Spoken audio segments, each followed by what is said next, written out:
Have you ever just looked around and thought to yourself, what is going on? Why is everyone single?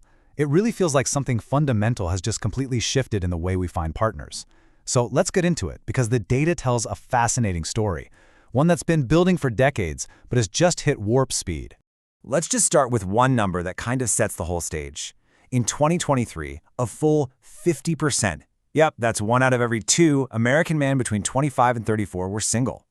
A number that big tells you this isn't a small trend. This is a massive social change, and we need to understand what's behind it.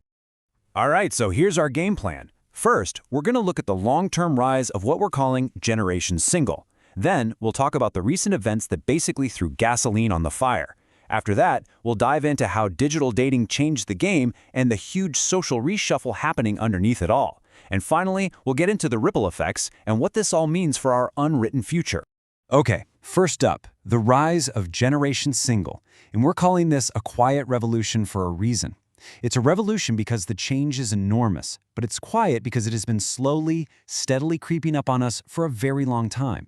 And this isn't just some post-pandemic blip or something that happened overnight. The rate of people being single has literally doubled over the last 50 years. This shows a deep, structural shift that's been in motion since way back in the 1970s. And this is not just an American story, not by a long shot. It is a truly global phenomenon. I mean, look at the OECD countries. In 26 out of 30 of them, more and more people are living alone. And in Asia, marriage rates are just plummeting in places like China, India, Japan, and South Korea. This is happening pretty much everywhere. So, if this trend has been going on for decades, what happened recently? Why does it feel so intense right now? Well, a couple of key events came along and just dramatically sped the whole thing up. Researchers are really pointing to 2 main things. First, the pandemic, which was just this massive social shock that completely upended how we interact with each other. And second, the absolute explosion in screen time. We're just spending a lot more time on our couches and way less time out in the real world where, you might actually meet somebody. And this really gets at the human cost. One sociologist explained it perfectly. Dating isn't like riding a bike. If you stop for a couple of years, you get rusty. You lose those basic skills. And for a whole generation of younger people who came of age during lockdowns, they missed that entire formative period of learning how to flirt, how to ask someone out, and even how to handle rejection. Which brings us to probably the biggest disruptor of all, dating in the digital age. Because technology didn't just change how we meet people, it totally rewired the entire mindset. It changed the whole game. The minute dating moved on to apps, it went from being a game of chance encounters to a process of curation. It's almost like you're shopping for a partner. As one person put it, you start getting lots of weird choices that you can start plugging in. And just look at the difference this makes. Historically, the big factors sociologists looked at were things like age, education, and race. But now, on the apps, you can filter for these incredibly specific criteria. Political leanings, height. You can even filter by someone's star sign. And if you want to see just how extreme this can get, just look at the famous 6-foot filter. On the dating app Bumble, when women set a minimum height of 6 feet tall, it instantly, poof, eliminates 85% of the male population. One single filter can wipe out the vast majority of your options before a single word is even exchanged. Okay, so now let's zoom out. Because underneath all the technology and the filters, there are even bigger economic and social forces at work. And maybe the biggest one of all is the economic empowerment of women. It's pretty straightforward. As women become more educated and financially independent, they simply have more choices than ever before. A researcher studying this in Asia put it very bluntly. Highly successful women are not necessarily willing to settle for a partner they feel is, in her words, a mediocre man.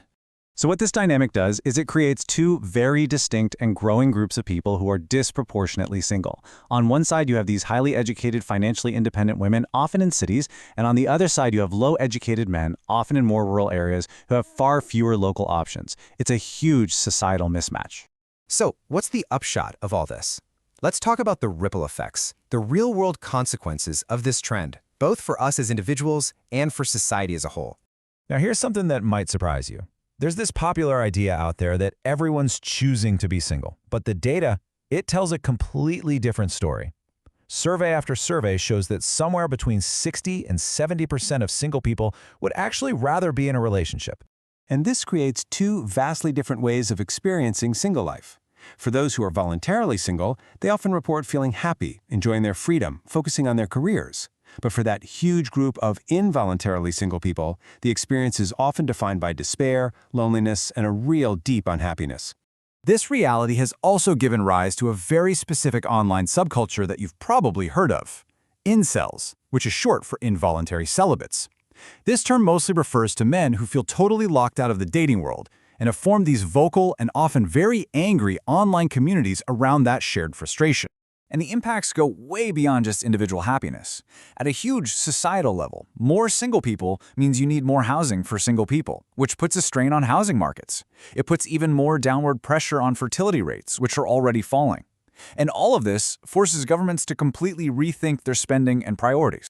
Which brings us to our final stop, an unwritten future. Because this massive trend is forcing all of us to confront some of the biggest, most defining questions of our time. And honestly, the answers are nowhere near clear. Now you might be thinking, well, the simple solution is just more gender equality, right? But here's the real puzzle. Even in the most egalitarian societies on Earth, places like Scandinavia, the rate of singleness is still going up. Demographers thought things would level out, but they haven't. And this leaves us with a huge final question that really sits at the heart of this entire thing. As girls are increasingly raised to believe they can be anything, and as women achieve these new levels of independence, the old rules for how men and women partner up, they just don't apply anymore. So the question we're all left to grapple with is this: what does it mean to be a man in 2025?